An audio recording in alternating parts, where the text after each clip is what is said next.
So this is Yehuda Shaul, who founded Breaking the Silence, and here he's going to introduce himself about who he is. And I hope that's going to be good for us to start more of a conversation after. So I'm today 30 years old. This is me when I was 18 years old, 19 years old, more or less.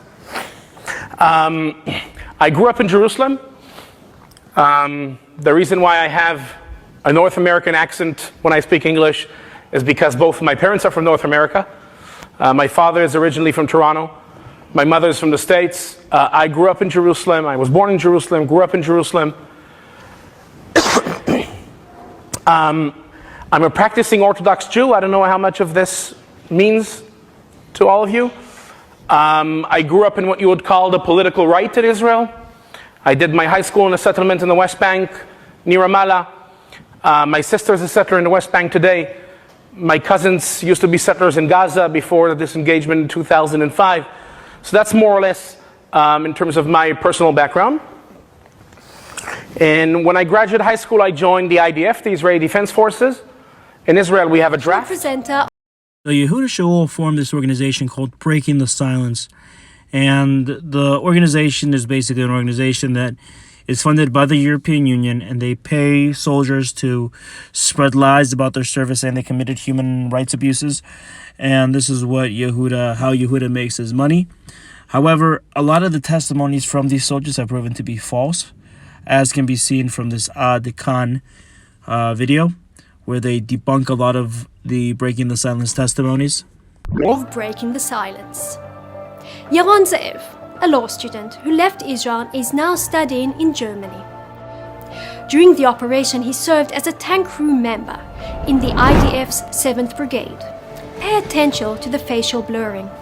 התחילה מין תחרות, תותחן, בוא נראה את הגבר, בוא נראה אם אתה מצליח לפגוע ברכב נוסע. כשפתאום ראיתי רוכב אופניים ושם מדרש לו בכיף, אמרתי יאללה אותו אני מוריד, מצאתי את הטווח, כיוונתי, לא פגעתי, פרקתי את מלפניו, ואז פתאום הוא התחיל לדווש במהירות פסיכית כי יורים עליו.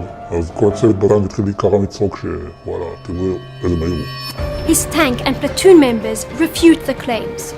All cases opened against the soldiers of the platoon following the testimonies were closed out of lack of evidence. Yaron himself, in his testimony to the police, explained that he was instructed to shoot the cyclist because he was known to the army as a threat. The lie disappeared, but the damage had already been done. Here is Yehuda Shaul a week ago bothering and harassing soldiers when they told him to stop. He is actually making it very dangerous for people in this entrance to Kiryat Arba because there's been many terror attacks in the past.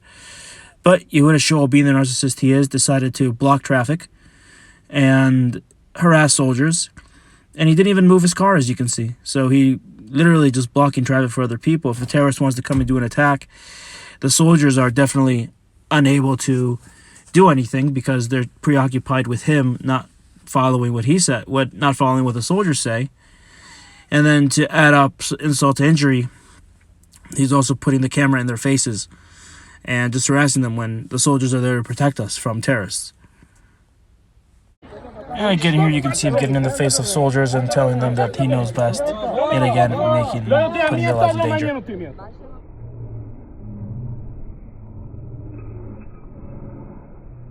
This is an example of a terror attack that happened at that same place that Yehuda was stopping soldiers from doing their job.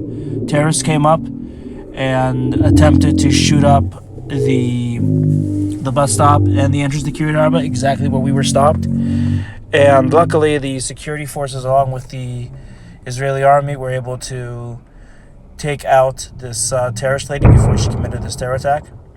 And again, this is one of many attacks that happened on this entrance, which Yehuda Shaul recklessly was endangering the lives of other people around by stopping traffic to the entrance of Kiryat Arba.